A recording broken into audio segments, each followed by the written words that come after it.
দর্শক, যমুনা টেলিভিশনের ডিজিটাল প্ল্যাটফর্মে শুভেচ্ছা। আমরা যুক্ত হয়েছি উপকূলীয় অঞ্চল পটুয়াখালী বাউফল উপজেলা থেকে।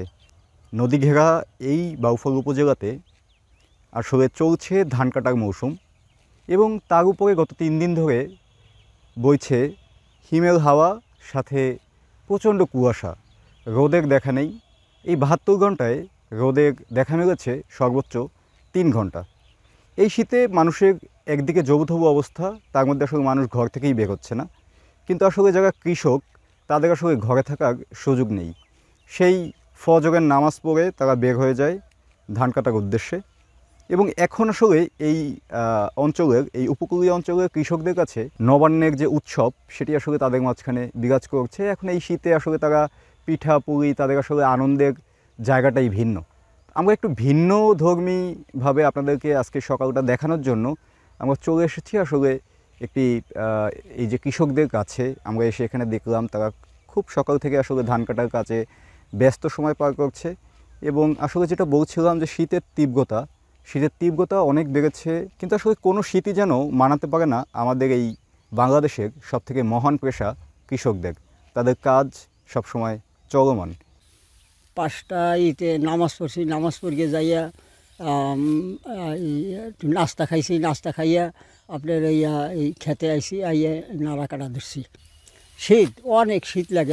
ঠান্ডা, অসম্ভব ঠান্ডা, দেন নাক দিয়ে পানি পড়ে। এই কুয়াশা দিতে, ঠান্ডা দিতে খুব পানি, এই নাক দিয়ে পানি পড়ে, অনেক ঠান্ডা লাগে।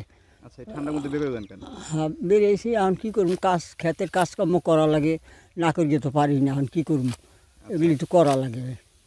আবার এই খেতে মনে করেন, আবার এইটা উড়াইয়া এই নাড়া নিয়ে আবার এই খেতে আবার মুখ ফালান লাগবে, একটা ফসল ফালান লাগবে। এই জন্য আর কি তাড়াহুড়ো করিয়ে আবার নিতে আসি। আগে ধান কাটিয়ে নিয়েছি, নিয়ে এখন নাড়া কাটিয়ে আবার মুখ ফালাম। ধান কেমন হয়েছে? ধান এবার অনেক ভালো হয়েছে, আল্লাহ ভালোই দিয়েছে ধান। এবার ডাফার বৃষ্টি একটু কম হয়েছে, তো এই জন্য ফসলটা ধানের ফলনটা খুব ভালো হয়েছে। 9টা পর্যন্ত আর কি কাজকর্ম, আবার খাওয়া দাওয়া করি, আবার আবার খেতে কাজ করুন। এইভাবেই কাটে সারাদিন? হ্যাঁ, এইভাবে কাছে আবার মনে করেন আজান দেবে, যখন আজান দেবে আবার যাবো, যাই আবার গোসল টোসল করিয়া নামাজ পড়িয়ে খাওয়া দাওয়া করিয়া আবার খেতে আসবো। ধন্যবাদ যমুনা টেলিভিশনের দর্শকদের। আপনারা শুনছিলেন একজন কৃষকের কথা।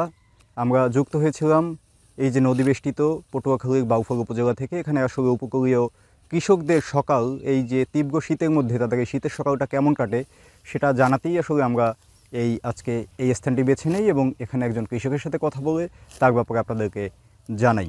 কৃষকরাই আসলে আমাদের প্রাণ, এই কৃষকরাই আসলে আমাদের সব কিছু।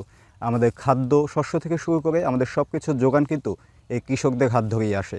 এই কৃষকরাই আসলে বাংলাদেশের সবথেকে সম্মানের অধিকারী। রইসুল ইসলাম ইমন, যমুনা নিউজ, বাউফল, পটুয়াখালী।